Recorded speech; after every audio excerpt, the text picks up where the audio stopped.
E quando aquilo que a gente mais gosta se torna um ídolo? Olhamos para o Antigo Testamento e ficamos sem entender o motivo dos israelitas se voltarem tanto para seus ídolos e abandonarem constantemente a Deus. Só que não percebemos que fazemos o mesmo nessa geração. Os ídolos de hoje têm nomes diferentes, como academia. Se perguntarmos para um cristão o motivo dele estar fazendo academia, ele vai dizer que é por conta da saúde ou porque está cuidando do corpo, que é o templo do Espírito Santo. E até aí tudo bem, é bíblico. Mas quando os resultados vêm, será que continuamos com essa motivação ou começamos a viver em função de nossa aparência? Percebemos isso quando a maior parte do tempo pensamos em como podemos melhorar e ser mais eficiente nos nossos exercícios. E é nesse momento que algo bom se torna um ídolo. E em 1 Timóteo 4,8 diz: o exercício físico é de pouco proveito, a piedade, porém, para tudo é proveitosa, porque tem promessa de vida presente e da futura. Beleza e aparência sem Deus são passageiras. Por outro lado, a piedade é um investimento eterno e traz recompensa no agora e na eternidade. E ela faz diferença em nossos pensamentos, atitudes, prioridade e em nossas palavras também. E em Tito 2, 11 e 12, vemos que porque a graça de Deus se manifestou salvadora a todos os homens, ela nos ensina a renunciar à impiedade e às paixões mundanas e a viver de maneira sensata, justa e piedosa nessa era presente. Futebol. É muito comum se alegrar quando o nosso time ganha. O problema está quando o nosso humor depende disso. Não tem problema torcer para um time, falar que um jogador é bom ou gostar de futebol. O problema está quando o seu time, a sua admiração pelo jogador e o amor pelo futebol se torna maior do que o seu amor por Deus. Dinheiro. O bezerro de ouro moderno. É fato que precisamos do dinheiro. Temos boletos para pagar, precisamos de roupas, de alimentos. O problema está quando colocamos o nosso foco nisso. Começamos a trabalhar sem parar em busca de uma renda maior e, quem sabe, se tornar rico. E deixando claro que não há problema algum em ser rico, em querer buscar uma renda melhor ou querer ter um negócio.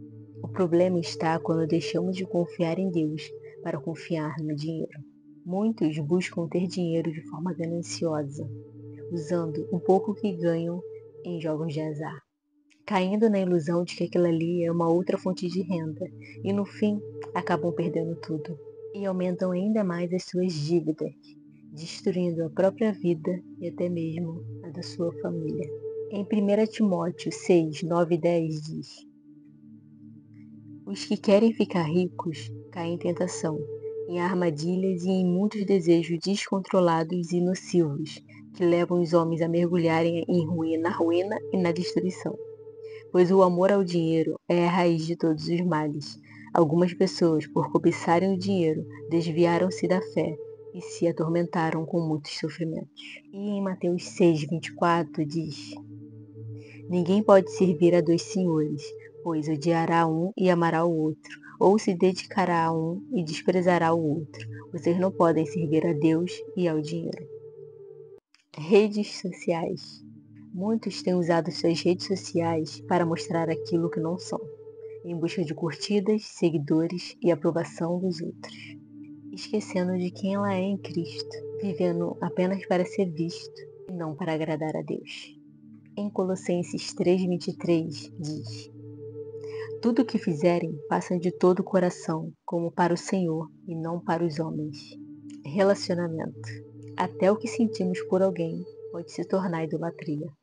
Fazemos isso quando esperamos dessa pessoa aquilo que somente Deus pode nos dar. Nos importamos mais com a aprovação dos outros do que a aprovação de Deus. Nos tornamos até mesmo obcecados pelas pessoas e achamos que nossa vida não terá sentido e não seremos felizes se elas não fizerem parte dela. Jeremias 17,5 diz: assim diz o Senhor, maldito é o homem que confia nos homens, que faz da humanidade mortal a sua força, mas cujo coração se afasta do Senhor. Mateus 10,37. Quem ama seu pai ou sua mãe mais do que a mim, não é digno de mim. Quem ama seu filho ou sua filha mais do que a mim, não é digno de mim. Relacionamentos são bênçãos, mas não pode ser o centro de nossa vida. E quando Deus é o primeiro, os outros amores ficam no lugar certo. Com certeza, tem muitos outros ídolos e bem mais detalhes sobre cada um desses que eu acabei de falar. E temos que identificar hoje o que tem tomado o lugar de Deus em nosso coração, em nossos pensamentos e em nossas vidas. Fique em paz.